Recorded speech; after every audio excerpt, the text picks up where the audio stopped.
Choice হওয়া উচিত। 2 নম্বরে অক্সিজেনের ঘাটতি হলে আপনারা অক্সিজেনের ঘাটতিটা একটু আমাদের লিখতে হবে, কারণ শীতকালে একটা বড় অসুবিধার কারণ কিন্তু অক্সিজেনের ঘাটতি। এখানে প্রত্যেকেই জয়েনিং করেছে এই একাডেমিতে। আপনি যদি ভর্তি হতে চান যোগাযোগ করুন। অক্সিজেনের ঘাটতি যখন আপনার হবে,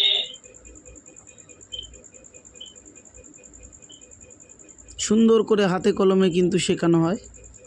অক্সিজেনের ঘাটতি যখন আপনার ঘটবে তখন কিন্তু আপনারা দেখতে পাচ্ছেন প্রত্যেকটা বিষয় কিন্তু হাতে ধরে লেখানো হয়।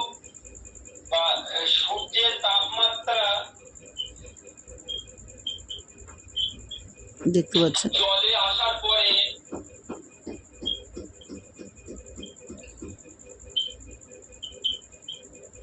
অর্থাৎ 10টা থেকে 11টার সময় জলটাকে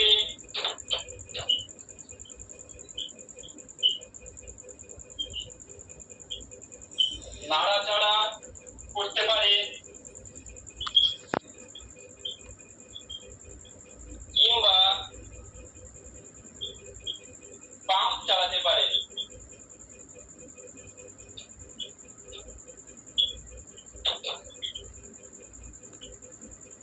অক্সিম্যাক্সটাকে সঙ্গে রাখবেন। অক্সিম্যাক্স সঙ্গে রাখবেন। অনেক ফিশারিতে কিন্তু দেখা যায় শীতকালে কিন্তু অক্সিজেনের ঘাটতি ঘটে, মাছ ভাসে, কিংবা মাছের যে সঠিক অক্সিজেন লেভেল শীতকালীন মাছ চাষে কিন্তু থাকে না। সেই সময় অক্সিজেনের ঘাটতি হলে কি করবেন? 11টার সময় জলটাকে করণীয়টা নাড়াচাড়া কি? করতে পারে। যদি আপনার ফিশারিটা ছোট হয়, যদি আপনার ফিশারিটা বড় হয়, তখন কিন্তু আপনাকে পাম্প চালাতে হতে পারে। এবং পাম্প চালানোর পরেও যদি আপনি দেখেন যে অক্সিজেনের ঘাটতি মিটছে না, অক্সিম্যাক্সটাকে সঙ্গে রাখবেন। অক্সিম্যাক্স দিলে কিন্তু আপনার অক্সিজেনের ঘাটতিটা মিটবে।